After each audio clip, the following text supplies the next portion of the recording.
가장 중요합니다. 네.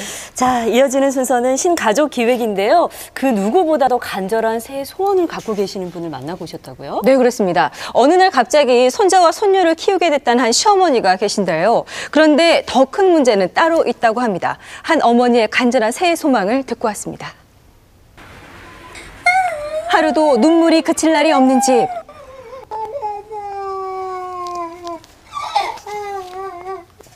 가끔 한 번씩만이라도 좋으니까 이 침대에서 와서 우리 아들이 지혜들 얼굴 안고 그냥 한 번씩이라도 잠이라도 자주면 좋겠어요. 어느 날 갑자기 사라져버린 아들 부부. 그들의 빈자리에는 손주들만 남았다고 하는데요. 이들 가족에게는 무슨 일이 있었던 것일까요? 2년 전 어느 날 갑자기 집을 나간 며느리 때문에 모든 것이 바뀌었다는 가족이 있습니다. 도대체 어떤 사연일까요? 만나보겠습니다. 손자와 손녀를 혼자 힘으로 키우고 있다는 김성자 씨. 네? 그런데 안녕하세요. 내는 충격적인 사연이 있다고 하는데요. 우리 아들이 그 전날 왜 그랬다고 나 안 돌았다고 술 먹고 지 엄마가 작은 애 둘 있는데 어떻게 인지 알아?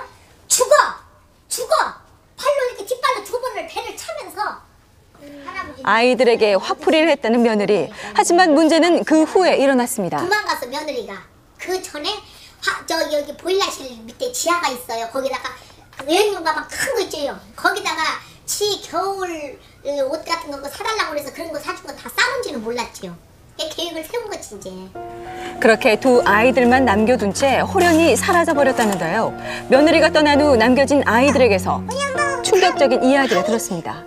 보면 안 먹을 때 많이 때려요. 엄마는 너무너무 미워요. 미워서 안 먹고 싶어요. 아들이 지금 하는 얘기예요. 네. 그 이후 손주들과 함께 살고 있는 성자 씨. 한창 커가는 아이들을 돌보는 것도 버겁지만 자신보다는 아이들 걱정이 더 크다고 합니다. 아빠 자주 늦게 와요. 우리 아빠. 그래서 자주 놀러 오진 않아요. 아빠 보고 싶어요.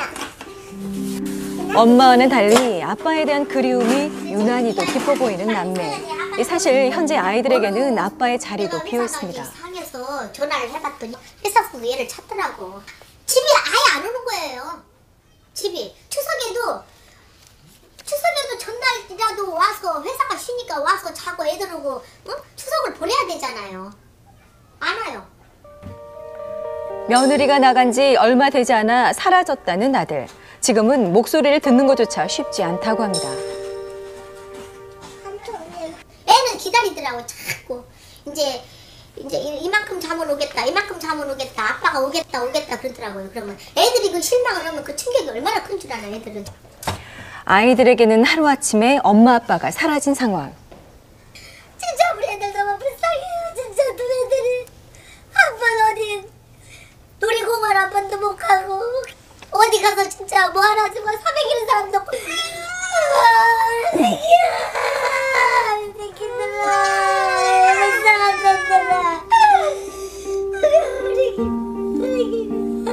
내가 저것들을 버리면 저것들 어디로 갈까? 나는 진짜 우리 아들을 빨리 좀 그만 방황하고 여기서 쟤네들 좀 같이 자고 그랬으면 좋겠어요. 진짜. 더 늦기 전에 아이들이 부모의 그늘 속에 안정을 찾기 바라는 성자 씨. 하지만 아들이 방황하는 사이 아이들의 그리움은 생각보다 깊어져 있었습니다. 아빠 얼마만큼 보고 싶어? 아빠 얼마큼 보고 싶어? 응? 이만큼. 이만큼 보고 싶어. 아저씨는 아빠랑 닮은 거 좋다. 수염이. 네. 그러면 삼촌이랑 어디 놀이터 가서 놀다 올까?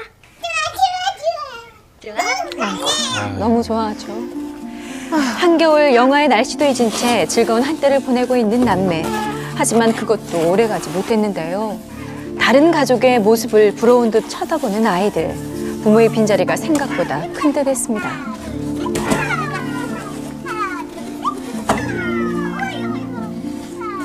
우리랑 같이 살았으면 좋겠어요.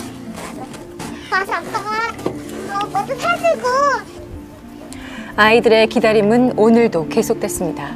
아이들은 오늘도 애타게 아빠의 소식을 기다리고 있는데요. 아빠는 왜 가족의 품으로 돌아오지 않는 것일까요? 오늘은 연결이 될까? 혹시나 하는 마음에 아들에게 전화를 걸어보지만 연결이 되냐?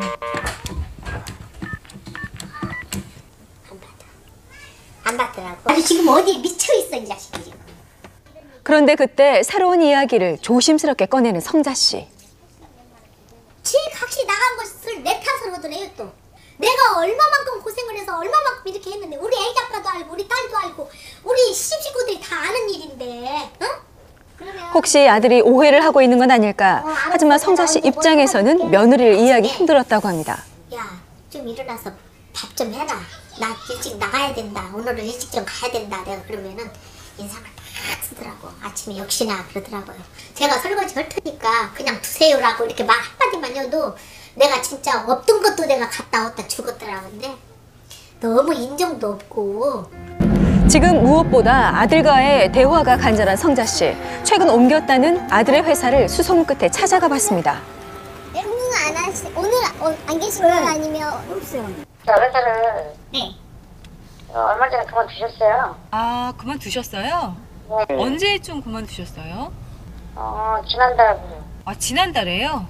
회사까지 그만두신 네, 거예요? 이곳에서도 아들의 흔적은 찾을 수가 없었습니다. 험악하다고 지금. 지 아빠마저도 저렇게 애들을 내치고 완전히 그 집하고 인연을 끊으려고 하는 거잖아요. 그러니까 돌아가는 성자 씨의 발걸음은 무겁기만 합니다. 그런데 그날 오후 아들과 어렵게 연락이 닿았습니다. 찾는 것 같은데 집에 이렇게 안 오시는 이유가 있으신가요? 혹시 특별한 이유 같은 게 있으신가요? 직장 때문에 문제가 좀 있어가지고. 죄송한데 좀 길게 통화를 못했어요? 마지막으로 뭐 이렇게 하고 싶은 얘기가 있거나 뭐 그런 건 없으세요? 별로 없어요. 이거 두둑이 한번 가서 못해요.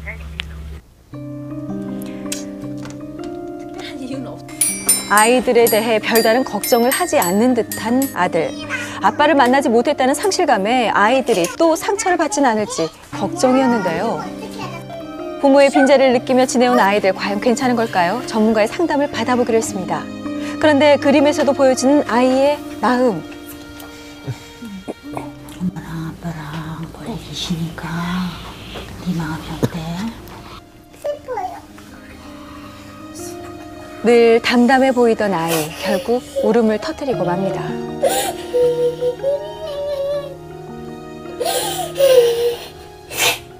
저 어린 나이에 가장 인간에 대한 기초적인 신뢰를 형성하고 또 인간에 대한 신뢰감을 이렇게 쌓아야 되는 그 시점에 신뢰를 잃어버린 거죠. 너는 참 사랑스럽다. 그리고 너는 사랑받아 마땅할 존재다. 존재감을 자꾸 이렇게 편안하도록 심어주는 것이 지금 가장 시급한 일인 것 같아요. 결국 아빠 없이 새해를 맞았는데요.